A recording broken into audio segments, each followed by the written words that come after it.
And if anyone joins us online, they might have questions. And so tonight we're using GoToMeeting. But here in Milwaukee, we're happy to welcome our good friend Tatiana to return to, at the beginning of summer. It's appropriate that it's kind of sunny today as we walked in. So Tatiana, we're so excited to welcome you in your new role at ProHealth and excited to learn about things for the summer. So as you have questions, I think our microphones will pick them up, but maybe we'll repeat them a little bit just in case. But welcome and welcome to summer. Thank you for helping us start off. Hi, everybody. Hi. So, Paul, for those of you that don't know me, my name is Tatiana Castellino, and I am a registered dietitian. I'm going to figure out which one of these is the button, gentlemen.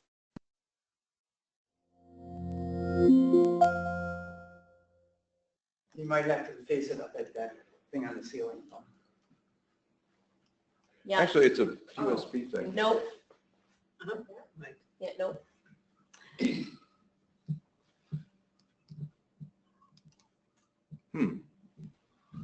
So my name's Tatiana Castellino. Everyone's got the presentation in front of them. If this doesn't work, I can stand at the computer. I am a registered dietitian. And as was mentioned, I recently switched roles. So now I am working in diabetes counseling and educating at ProHealth in Waukesha County, doing group classes, one-on-one counseling, and primarily in the diabetic population. But previously I was with Roundy's. I was working in the supermarkets and helping individuals grocery shop with labels, cooking, that kind of stuff.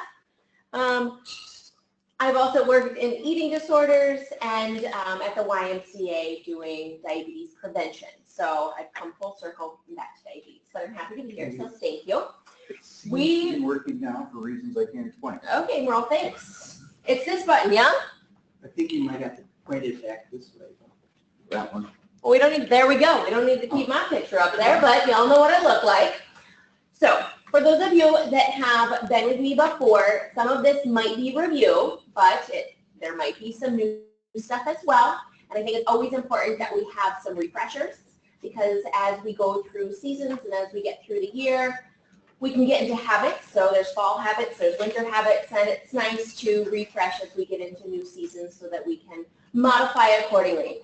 I like to say it's important to be flexible. There's no one size fits all when it comes to nutrition and health, and our bodies and our health and our preferences are always changing. And so it's most important that we are flexible with those changes, because to be rigid in them, things aren't going to work. We got to be listening to our body, listening to what's around, how we're feeling, and what's going to work best in that situation. So I like to provide a lot of strategies and a lot of suggestions. They're not all going to work for you, and they're not supposed to.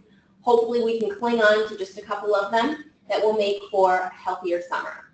So today we're going to be touching on two main topics, festivals and fairs. This is Milwaukee, and in the summertime we jam-pack as much festival and fair time as possible, because our summer is like a hot second.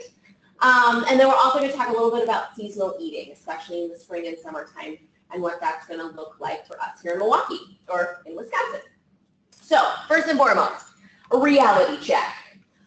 We need a little refresher to understand how impactful some of these fair and festival foods can be on our overall health and wellness. So you can see the calories and fat grams for some commonly consumed festival and fair foods. The giant turkey leg is probably my favorite because, well, the perception is, well, it's the protein, right? Okay, anything giant, we will become giant, right? Good rule of thumb, if you're drinking large things, eating large things, our bodies are going to represent the quantity that we are consuming.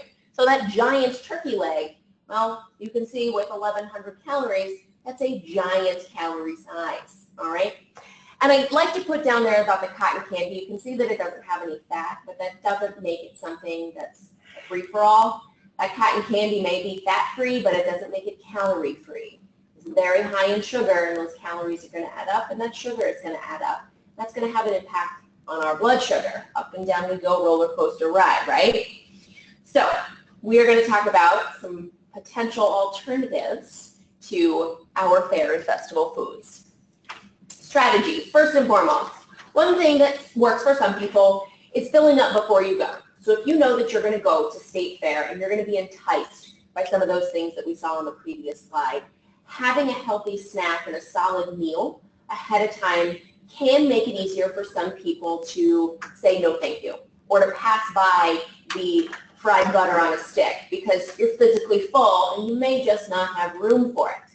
On the flip side, other people will say, no, I can eat beforehand, but I'm still going to eat when I get there, so I might as well not eat beforehand because it's just going to compound the problem. So then, if that's your camp, assess the situation. Before you commit to anything, take a lap. See what's there. Maybe if you're going to go to one of the cultural festivals, whether that's Polish Fest or German Fest, Festa Italiana, a lot of times they will list the vendors and the foods that they are going to be offering on their website. So that would be something that you could do ahead of time, is take a little gander through and say, all right, well, my favorite vendor for this is going to be there, so that's probably where I'm going to want to spend my fat, calories, or I'm going to want to spend my food, right? Or when you arrive, like I said, taking that first lap. Don't commit. It's kind of like when you go to a buffet. Don't commit to everything that's on the table. Take a little peek through, see what's there, decide what your priorities are. What do I really want to focus my calories on? What do I want to focus my nutrition on? Because it probably shouldn't be everything, but it can definitely be some things, okay? I would like to put an umbrella on all of this to say, when we get into summer and we go to Memorial Day cookouts, we go to festivals, we go to State Fair, we go to Summerfest, these things happen but once a year. And so I encourage you to not deprive yourself when you go to Festa Italiana and you want to have the cultural food. The whole week leading up to it, when you're sitting at your desk at work and you're answering emails through lunch, well, they'll blow that lunch on some high-calorie, high-fat, nutrient-devoid meal when you want to save that up for your weekend, right? We have 21 meals throughout the course of a week if you're doing 3 meals a day, 7 days a week. Save up those 2 or 3 meals for the really special stuff in the summertime or any time of year. Don't waste it on a random Tuesday when you're sitting at your desk answering emails over lunch on some foot-long something or other. No. Those are the meals that we want to be really decisive about and say, this is what I'm going to plan and this is what I'm going to eat. Here are my fruits, here are my vegetables. May not be the most exciting meal in the world, but you save up for the opportunities when they are really special, okay? I'd like to put that out there. Skip the first drink. Alcohol, we know, lowers our inhibitions, makes it a little harder for us to say no to that second helping of some perception of hunger. So making sure that we are minimizing excess consumption of alcohol, if that is something. Staying hydrated, making sure that we are getting enough water in, freestanding water, okay? Diet sodas and diet drinks, yes, are forms of ways to stay hydrated. They don't beat this. And I see everyone in here has one of these water bottles, freestanding water. When you do not consume enough freestanding water, you are like a dry sponge. How many of us have ever tried to clean anything or do anything with a dry sponge? Don't work that well, right? You got to get that sponge very well hydrated so that it can move and groove and suds up and function the way it's supposed to. We are the exact same way. Staying active and eating mindfully. So making sure that when you are at that festival, that you're keeping on your feet as much as possible, moving around as much as possible, incorporating movement. And then the mindfulness. Please do not bow down on something and not be present in the moment to enjoy it.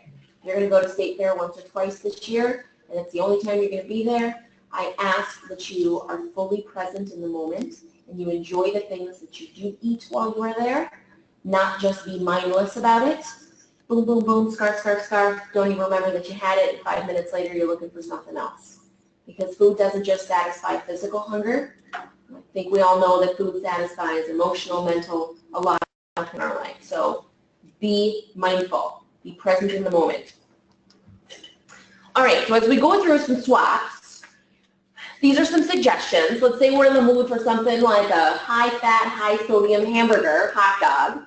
Some lower fat proteins are going to be better for you options. They're going to be leaner, so the saturated fat content is going to be lower, and in the most part, calories are going to be lower. Now, this is, of course, taking into consideration serving size, right? So that giant turkey leg, that turkey might be considered a lean protein, but when it's 2 pounds worth, it's a giant, right? It's still going to be too much. So choosing things like your seafood, your poultry, your lean beefs or meats. Anytime you can incorporate vegetables, you're going to hear me say vegetable, vegetable, vegetable over and over and over again tonight. We don't eat enough of those. Swapping in for a vegetarian option is a nice way to incorporate additional fiber, additional nutrients, typically lower in calories. So when we want to eat a burger, looking for leaner options, I would use Sarah's example. I know that every year I've gone in the center, I don't know what pavilion it is called, but it is like the local Wisconsin pavilion. And they have things like the cedar crust ice cream, and they have the maple syrup, and the different spices. It's all these local vendors. Well, included in those local vendors are your local meat. So they will have lamb, they will have bison, buffalo, they will have leaner, really interesting protein options. So before you commit to your meal, when you go to State Fair, check out the pavilion, support local, and see what type of lean protein options they have that are going to be coming from the state of Wisconsin and are going to be a lot healthier than deep fried whatever. Probably going to have deep fried hot dogs or something. I've seen all these articles going around about what they're going to have at Summerfest this year and some of the new options. I saw somewhere they're doing a pasta pizza. So it's going to be like a really big round baked pasta dish. I think there's going to be a pizza crust on the bottom, but they just cover it in like baked pasta, and they bake the whole thing, and then they serve you a slice. So it's like 2 meals in one, pizza and pasta. Let's get real. Let's take a laugh, right? There's got to be something better than that. Okay?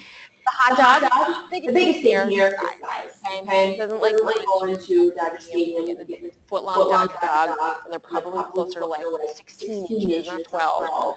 Be mindful about portions when it comes to hot dogs. These are highly processed, food-like things. They are very high in saturated fat. They're very high in sodium. Don't offer a whole lot of other nutrients. So be mindful. Watch your portion. And if they do have light options or all beef or turkey options, those will be a bit lighter, tad bit healthier. There's all better stuff, right? Chicken. So be mindful about how it's cooked. Does it have a breading on it? Is it deep fried, or can we get grilled? I know in a lot of festivals there's skewers. So that's a great option. You can incorporate grilled meat in addition to vegetables. The perfect pairing. Okay. I put up there barbecue chicken and fried chicken. Barbecue chicken, we can be mindful to have a higher sugar count. So if we are trying to manage blood sugars as part of our lifestyle, we want to watch that portion. But that barbecue chicken is going to be lower in overall calories and definitely lower in fat than fried chicken. Okay. Skewers, vegetables. Make sure you do find skewers. That they add vegetables or you use one with vegetables. Our society doesn't consume enough vegetables. Anybody know how many servings of vegetables we're supposed to consume daily? 9 to 11. That's right. So average American consumes 1. They say 5 a day. No, I'm serious. The average American consumes 1 serving of fruit or vegetable daily. And a lot of that is considered French fries, tater tots, potato, which in my world, potatoes are not vegetables. Potatoes are a starch, potatoes are a grain, they are in the same bucket as you put your rice and pasta. We're talking about non-starchy vegetables, all right? Non-starchy vegetables are everything that isn't potato, corn, green peas, and things like winter squash. So your butternut squash, acorn squash, those type of items. This is going to be your bell peppers, your onions, your lettuce, your cucumbers, your tomatoes, your carrots, your chard, your broccoli, cauliflower, Brussels asparagus, anything and everything that isn't those 4 things I mentioned. We need to consume more vegetables. In places like this, it's sometimes it can be hard to come by some veggies, right? Inundated with a lot of protein, a lot of fat, a lot of sugar. At any time that we can incorporate vegetables, you're doing yourself a favor because you're adding in fiber, you're adding in the extra hydration, and you're filling your stomach. Remember, it's like finite space in there. Right? Your stomach just doesn't keep getting bigger and bigger and bigger. It's finite. So if you can put vegetables in there, fill up some of that space. Yeah. So the corn goes under the carb. Correct. Corn is considered a starchy vegetable. You won't consider that as veggie. If that is on your plate, if corn is on your plate, I want you to have a non-starchy vegetable on there. Okay. Because corn does not count as our vegetable serving. In terms of glycemic content, blood sugar, and calories, and carb amounts, it is more similar to something like a piece of bread. Yeah. Okay. All right, thank you. Now, when we talk about 9 to 11, technically, corn and potatoes count, but when we talk about plating up, and you're looking down, and half of that plate is supposed to be fruits and vegetables, a quarter is supposed to be a whole grain, and then a quarter is supposed to be a lean protein, that whole grain is going to be considered a starch, and that's where we would put the corn, that's where we would put the potato, that's where we would put the peas. That other half of the plate, non-starch veggies. All right? So, when we talk about sides, corn on the cob, we just talked about corn. But corn on the cob is going to be better than the big old basket of French fries. That corn on the cob is going to provide far less calories, far more fiber, and far more nutrients, and far less fat. All right? Do keep in mind, if we are considering sugars, one average corn on the cob is about 30 grams of carbohydrates. So that would be considered 2 carb servings if you're doing your carb choices or carb servings. All right? Pickles on a stick. People like pickles. Pickles are low in calories. Pickles do have a lot of what, though? A lot of sodium. So we got to make sure that you're mindful of the portions there. From a caloric perspective, very low. I put on there kettle corn instead of your full-fat, movie-style, big old bag of popcorn. From a caloric perspective and also a saturated fat perspective. But because it doesn't have fat, it doesn't need it to have calories. And so it can have a lot of sugar. And so this is going to go back to portion control and sharing. Anything you go to a hospital, I guarantee you that the serving of whatever they are giving you is bigger than what you need. So, from a nutritional perspective and also a financial one, your best bet is to share. Pick something on the menu that your spouse, your sister, your son, whoever you're with, would want to share with you. Because we know that they're also incredibly expensive, right? They overcharge on everything. So if we can do a double whammy there and eat the amount we're supposed to and not overspend, boom, winning. Frozen bananas. Ideally, you choose frozen bananas that are not drenched in chocolate and nuts and sprinkled or whatever else. But 9 out of 10 times you go to a festival or a fair and you can find a frozen banana. All right. Also keep in mind that a typical banana, you think about maybe like a 7-inch, which you can find at your Aldi, whatever it may be. That's another 30 grams of carbohydrates. So another 2 carb choices. A 4-inch banana is about 15 grams of carbs. Okay? Frozen yogurt instead of the ice cream, you can save on calories and fat that way. 1 scoop. Keep in mind that on average, 1/2 scoop of an ice cream or a frozen yogurt is about 15 grams of carbohydrates. So when you get a double scoop, and it's not just like a typical half-cup scoop, they're giving you like a pint worth of ice cream on that cone. You need to be mindful about how many calories and carbs add up there. And then fresh fruits. What you can see at the bottom of this slide is a focus on fruits and vegetables. Okay? The more that we can incorporate that, the better off we are. Portion distortion. This is a little take home so that we can be mindful about what portions really should be looking like so that when we go into these environments and they serve us 3, 4, 5, 8 times these portions, we at least are aware of the fact that these are way too big, okay? So 1 cup is what you would imagine as a baseball, and so this would be your uncooked fruits and vegetables. So if you're going to get a cup of fresh fruit, or you are going to do some type of carrot sticks, celery sticks, cucumbers, whatever that might be, 1 cup looks to be about a baseball. So that middle column is going to help when you are out and about and you're not carrying your measuring cups and spoons in your purse, that you can visualize what these servings look like on your plates and things like that. A light bulb is about a half a cup, so this would be that serving of grains. All right, so when they put the corn or they put the rice or they put mashed potatoes on there, think about the big part of the light bulb. I don't mean the whole thing, I just mean the bulb portion of it. That's about a half cup serving. So when you have 3 baseballs worth of mashed potatoes on your plate, you know, wow, that's 3 cups. That's a lot of potatoes. A golf ball is your 2 tablespoons, so this would be a serving of a lot of fats, whether this is peanut butter, salad dressing, butters.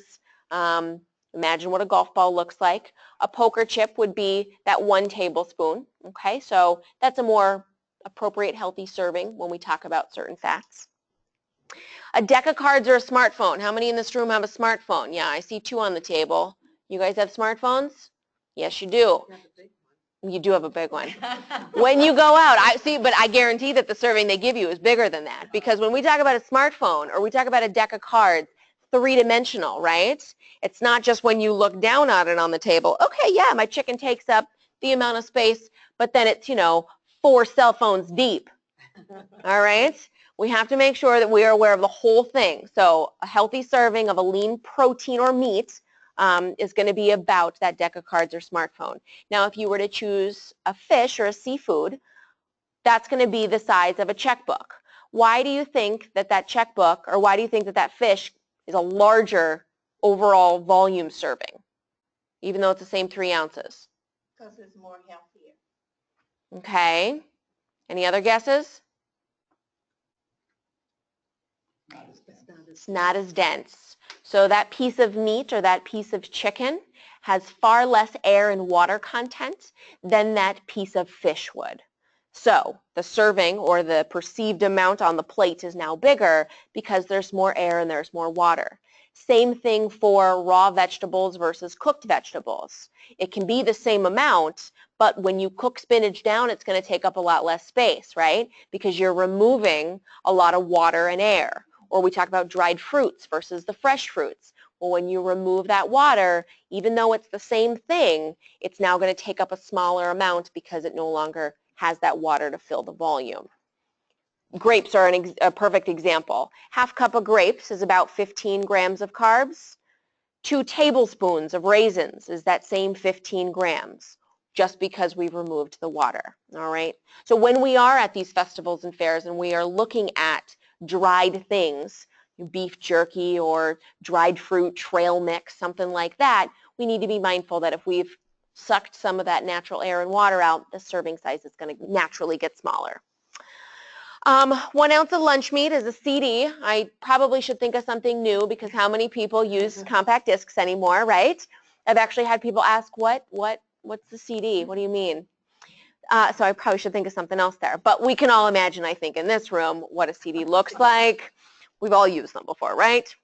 And then cheese. All right, so we live in Wisconsin. There's going to be cheese.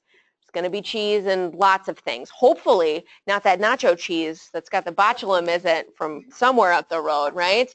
We're talking about real cheese here. Think about a tube of lipstick. For those of us, Paul, that don't use lipstick, you can think about 2 or 3 dominoes stacked up on each other or dice, about 3 to 4 dice stacked up on each other, okay? If anybody has a tube of lipstick in their purse when you're out and about, pull it out and say to yourself, man, I got like 800 calories worth of lipstick here, right?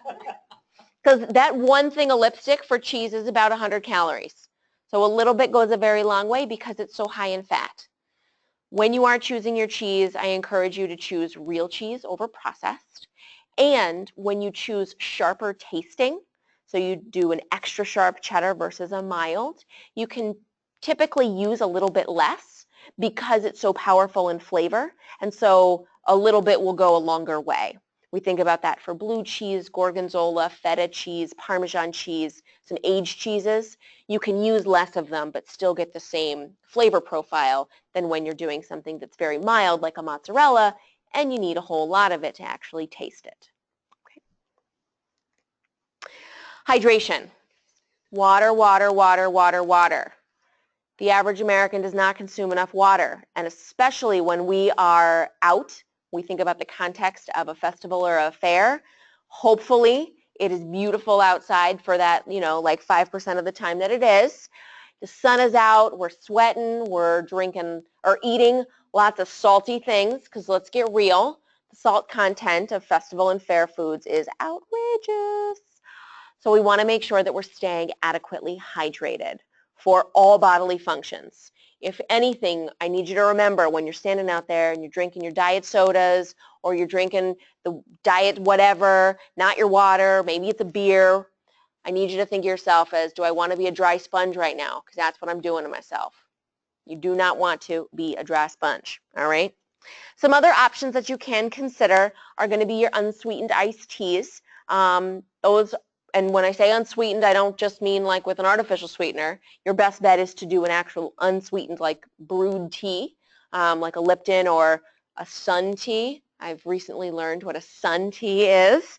Not adding any sweeteners, whether those are full sugar or artificial.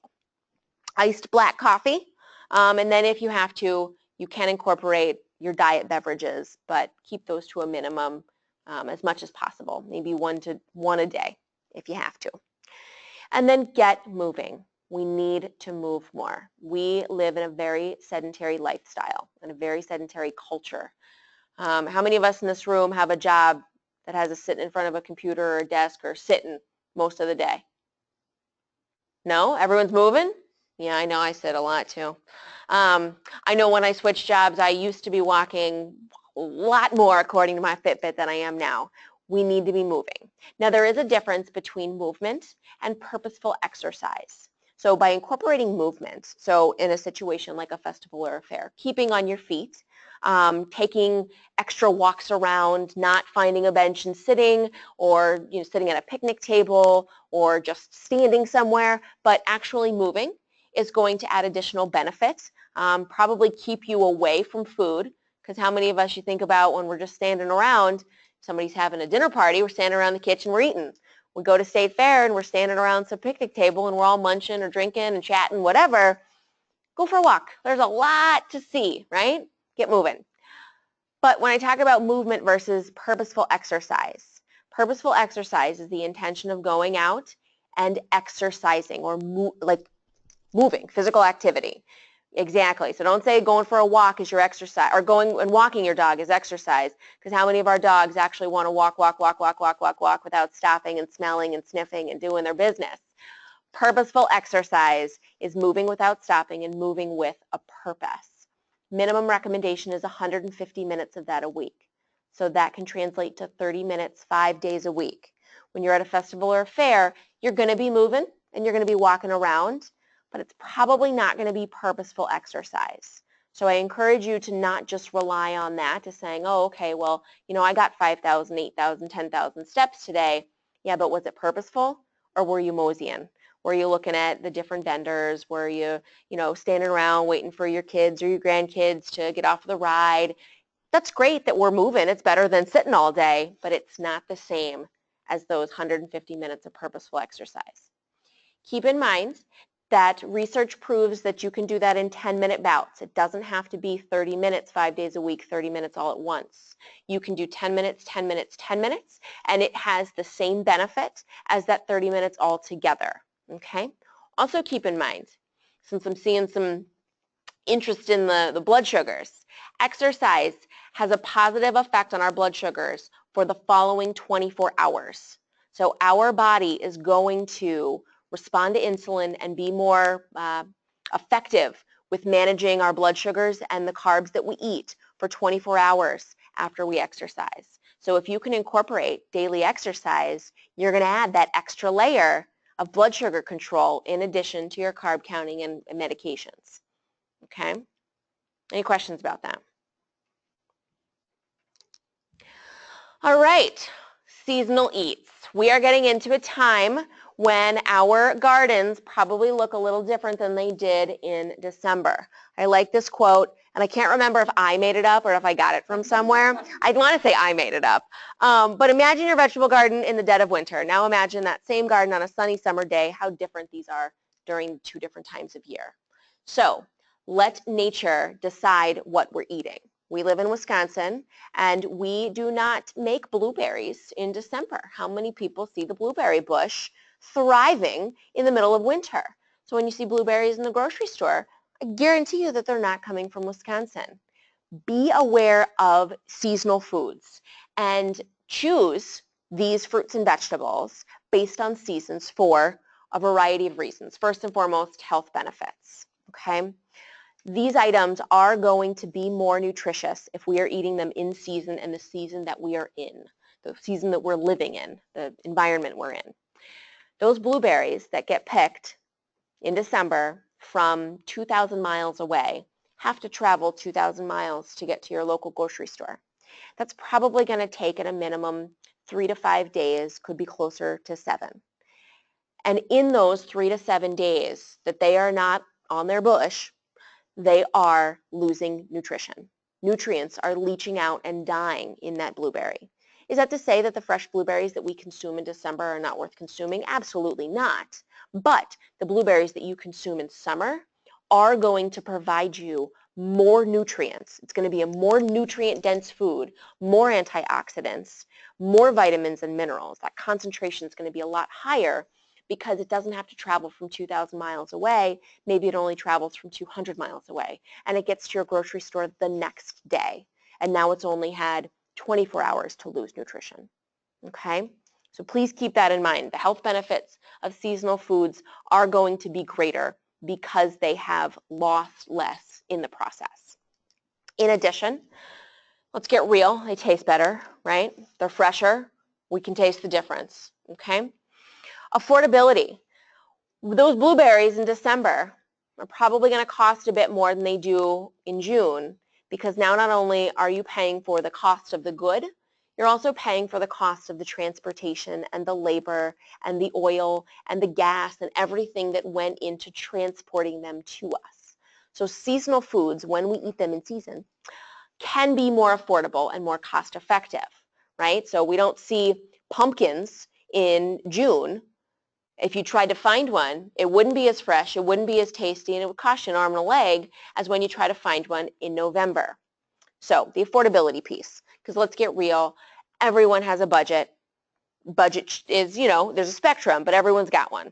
And so if we can spend less money on food for fresher food and more nutrient-dense food, that's a win all the way around.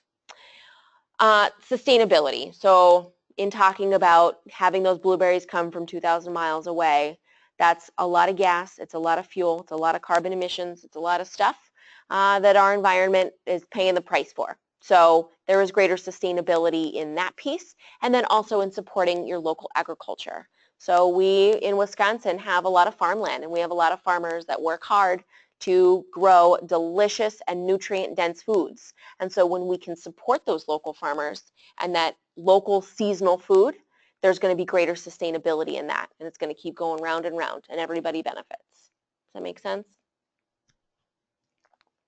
So in spring, we have our tender leafy vegetables that represent the fresh new growth of the season. So you can see some of those examples. A lot of your lettuces. This is a time to, and hopefully we're all already doing this, incorporating a lot of fresh greens into our meals and snacks. So your salads, and making them with not just iceberg lettuce or not just romaine, but experimenting with the different greens that are out there. Super tasty. Parsnips, shallots, scallions, sprouts. Think about new growth, right? Everything's just kind of popping out, starting to pop. And then once we get into summer, we've got our bright and light foods. These are going to be probably my favorite time of year food-wise because of those lovely ladies that are hanging out on the slide. Berries, berries, berries. They're hands down my favorite fruit. Berries, when it comes to blood sugar control, have a good ratio between sugar and fiber.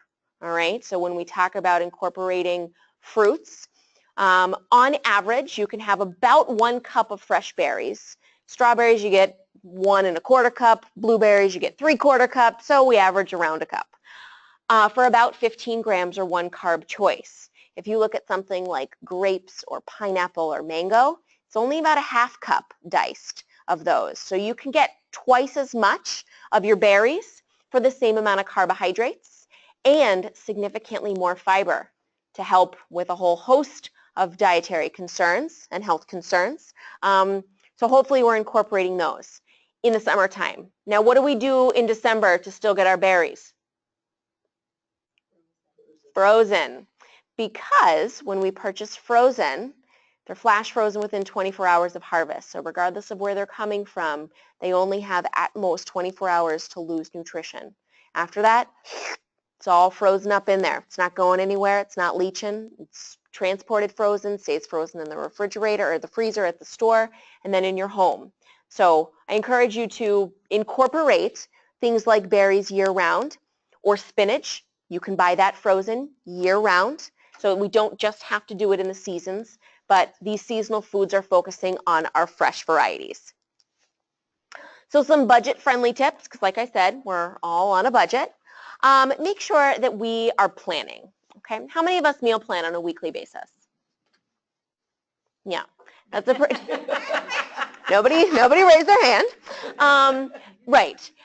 Looking at ads or being aware of what is in season allows us to plan better, both from a nutritional perspective, a reduction in food waste, and then also spending less at the store. Because if you go and make your grocery list to say that we're going to do pork chops and we're going to do these salads and we're going to do roasted asparagus, you know, this week, and you get to the store and the asparagus is $5 a pound and looks all wilty and nasty, well, had we known, because we had looked at the ad and known what was in season, well, broccoli is on sale and this is the right season for it, so let me plan for that.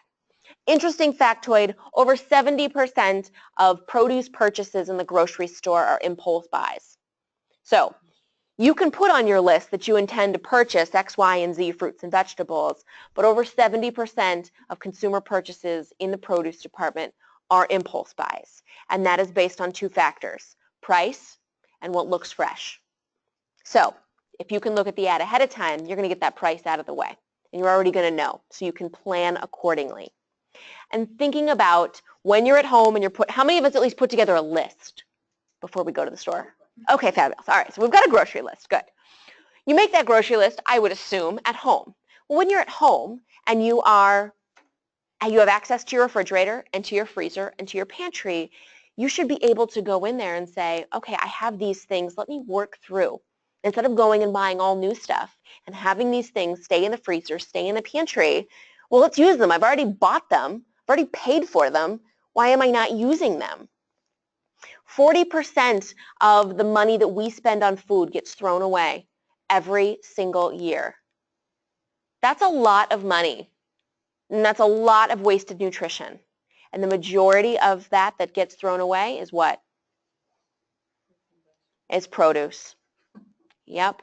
Because we think about, well, I don't need to throw away my box of Kraft macaroni and cheese. It's going to stay in there for life. You know, I can keep my tortilla chips and my Cheetos and stuff in there. Yeah. And then when you're jonesing for something, that's what we're going to go to, not necessarily the fruits and vegetables that are in the refrigerator. So plan. Don't go to the store and buy an extra bag of Cheetos if you already have it at home, right? Make sure you know what you have in the house and plan your meals accordingly. Buy seasonally, like we've talked about, whole fruits and vegetables. So that's from a nutrition perspective, right? So we've talked about when it's picked or when it's cut up, it's going to start to leach nutrition. Berries especially. I encourage you not to wash or prep your berries before, like far ahead of when you're going to eat them. Do that right before you eat them because they are, there's a very high likelihood that they are going to leach nutrition very quickly once they are washed or cut and prepped. So when you buy whole fruits and vegetables at the store, not only are you getting the greatest nutritional value, but you're also going to save some money.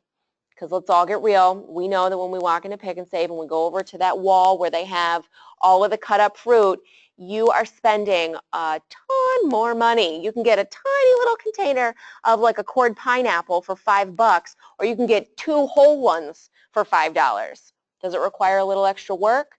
Yes, but we need to prioritize our health and our nutrition, And that's one way to do it, by buying those whole fruits and vegetables. They also stay longer, so when you inevitably don't get to them on the day that you plan to, they will last longer in the refrigerator. I put it on there that I said to put it on the top shelf. Why do you think I said put your fruits and vegetables in a main shelf? So when you open the refrigerator, you can see. Boom, when you open that refrigerator, it's the first thing you see.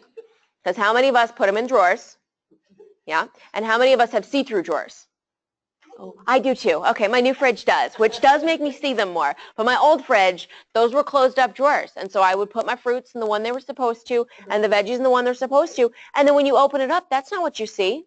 Out of sight, out of mind. That goes for everything, including fruits and vegetables. So when the first thing you see when you open that fridge are fruits and veggies, it's going to be harder for you to pass them up. You're going to have to make more of a concerted effort to say, no, I'm not going to eat that right now. And then as you see it get wilty, or you see it start to, you're going to see all that happen. Man, you were an active participant in that decision-making process, right? It wasn't just like, oops, I forgot it was in there. Now, there are some ones that you can prep ahead of time. So this summer, if you're buying your peppers, you're buying your big heads of broccoli or Brussels sprouts on a whole stalk, you can take those Brussels sprouts off the stalk. You can cut up those peppers, and they'll last a couple days. You can prep your whole carrots. You're going to buy those beautiful big rainbow carrots at your local farmer's market. You can peel them, and you can prep them and keep them in a Ziploc bag in the refrigerator so that when you're jonesing and you're getting hungry and it's snack time, lunchtime, it's not like, oh, well, I don't have the time to do that. It's sitting right there. It's ready to go. It's ready to be eaten. And again, you're an active participant in choosing not to do it. All right? Think variety. So don't get pigeonholed. How many of us, when we go to the store, buy the same stuff all the time? It's typical. We have the things we like. We buy the meals. We make the meals, the recipes, the fruits, the vegetables, whatever it might be. I encourage you to think about variety. I encourage you to try new things, especially as we go through these seasons and these fruits and vegetables are fresh and they're bright, and this is the time of year when they're meant to be consumed. If it's something you've never had before, when you go to that farmer's market, ask the farmer if you can try it. If it's meant to be eaten raw, go for it. What's the worst thing that can happen? You don't like it. You don't have to eat it again. But what about if you do like it? What about if it is interesting? What about if you have a conversation with that farmer and they encourage you to try it in this recipe, and now you're purchasing something to support local economy, right? You're supporting that farmer. It's full of good nutrition. It's fresh. You bring it home. You try a new recipe. You're in the kitchen. You're with food. You are back to the way that it should be, not allowing Kraft and Stouffer's and Banquet to make all your foods for you, right? It's just the whole circle goes round and round. Know your seasonal foods. So there are tons of really great websites online that will give you what seasonal foods are for here in the state of Wisconsin. And I wrote down a couple of them. Probably my favorite one is sustainabletable.org. And it's spelled sustainable table, one word, two words, but together, .org. And they have a seasonal food guide where you pick your state and you pick your season. And it's not even just a season. They'll say like late June, early July, late November. I mean, they are pretty specific, and they will give you the fruits and vegetables that are in season in the state of Wisconsin during that month. The other one I like was the pickyourown.org, and it's actually a harvest calendar. So it allows you to see when specific fruits and vegetables are being harvested in the state of Wisconsin. So you know what to look for when you're going to your farmer's market. Well, this is what the farmers are harvesting this time of year. So when I'm planning my meals and I'm planning out my week, you can have a little heads up about what you're going to find at that farmer's market. And then the Wisconsin Department of Health Services has a locally grown foods page where it tells you what all fruits and vegetables are locally grown within the state of Wisconsin. What was the name of it? That's the Wisconsin Department of Health Services. Oh, right. Okay. Yep. Anybody that knows me knows that I like to stress education. It's not a one-size-fits-all. It's about knowledge. And so the more that we can know, the more we'll be able to answer the question of how should I be feeding my body right now? What is best for me? And I totally agree, the temperature in here keeps going up and down. I see you back there putting your coat on, taking your coat off. Think outside the box, okay? So this may not be everyone's favorite, but shop in different places. Please do not limit yourself to the one local store that's right around the corner from where you live. We have a whole host of options around where we live, and especially in the summertime, farmers markets galore. Look up online for all of the farmers markets that are out there. There's a farmers market on almost every single day of the week, depending on what town you go into. So we can support that local economy. We can purchase seasonal. We can purchase local and fresh. What you can go to the grocery store. You can do your farmers market. CSAs, if you've ever signed up or know anybody that's in a, anybody know what CSA stands for? No.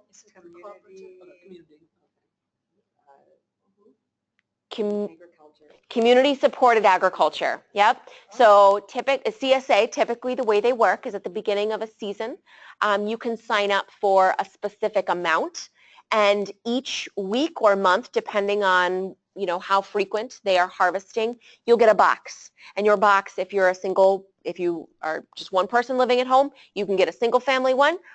If you have a family of 6 living in the house, you can get even bigger boxes.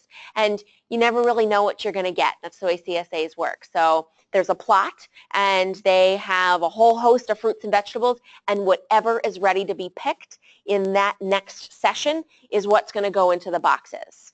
CSAs can be very affordable, and there's all over the city. You can look them up online. You can do all organic. You can do all vegetables, all fruits, whatever it might be. There's a lot of different options, but that's another way to be a really great seasonal eater for CSAs. They also have, and it's not really a CSA, but it's the same idea with like proteins. You can sign up for like salmon allotments, and so during the salmon run or salmon season, you'll get boxes each month or whatever it is for that. You can do that for any type of protein, really. And then farm to table. If you're going to go out to eat, we live in a really fabulous city full of really fabulous food. And a lot of our local chefs and our local restaurants support seasonal, and the menu changes accordingly. So if we aren't already, I encourage you to seek out restaurants and chefs that change their menu depending on what they can get, depending on what's in season, what's available to them. One of my favorite ones, yes, it is in downtown Milwaukee, is Braze. They actually have their own CSA. You can sign up for CSA through this restaurant, and they have cooking classes also. But what's really cool about them is they have an allotment of the amount of food that they have, or the amount of dishes that they have. So if you go in for dinner and you go towards the end of the night, they might tell you like, okay, well, this is what we have left, because they have only purchased the best of the best, what's in season, what's available, and when they run out, they run out. This isn't like an Applebee's where they're just going to pull it out of the freezer that's been in there for 6 months. So I encourage you to seek out your local restaurants and your local chefs that do support our local agriculture and seasonal foods. And if you're not necessarily going there, do look for produce that is in season at that time, right? So in the middle of summer, look for those fresh berries. Look for that broccoli, those bright greens, and choose entrees that are going to incorporate those seasonal foods. Questions about that? Is there a way to find those types of restaurants, a website or anything that you found as like a resource? That's a good question. If there's a specific website or resource to identifying those restaurants. I would say the way that I have found is just from hearing about a specific restaurant and going to their website before deciding to go to it, because they'll talk about that they're local. A good rule of thumb is small, individual places. If you have a choice between, your local La Rev or go in Tosa or going to a TGI Fridays, choose local, right? Choose that small restaurant. Choose that small mom and pop place because they're going to be using what they have access to, and I guarantee they have access to a lot less than what the Applebee's does. Yes? Is that a website? Well, it's a search. Farm to Table Milwaukee. Yeah, that's what we're looking for, right? Right. Yep. So Merle is there, Braze is there, Blue's Egg is there. Those are all good ones. Merle is delicious. Other questions? I can go to the questions slide if there's any questions. Doesn't necessarily have to be about anything this related. It could be anything.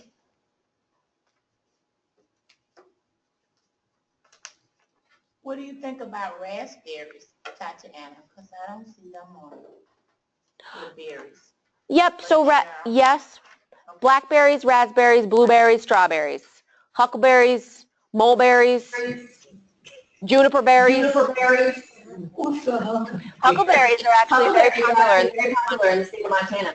Yeah. They look like a blueberry. They're a bit more tart than a blueberry. I've heard of the word huckleberry, but It is an actual berry. right. Yeah, that's word, but I have never eaten a huckleberry. Oh, If I have, I know. they're very tasty. Okay. Yeah, if you ever have an opportunity. If you ever end up in Montana, I guarantee you're going to have access to lots of huckleberries. They do huckleberry everywhere. Huckleberry. Kind A huckleberry pancake. Yeah, there you go. Other questions?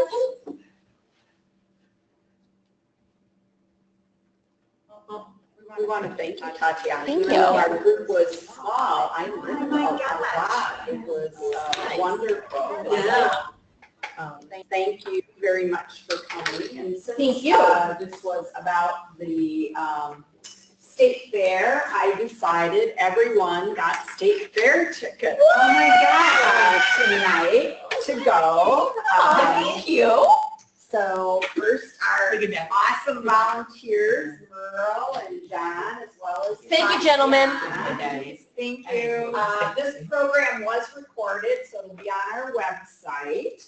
But I decided since everyone that going to the state fair would be good, so you could actually practice a little bit of what Tatiana was preaching tonight. And What one would I- of the things that you talked about, that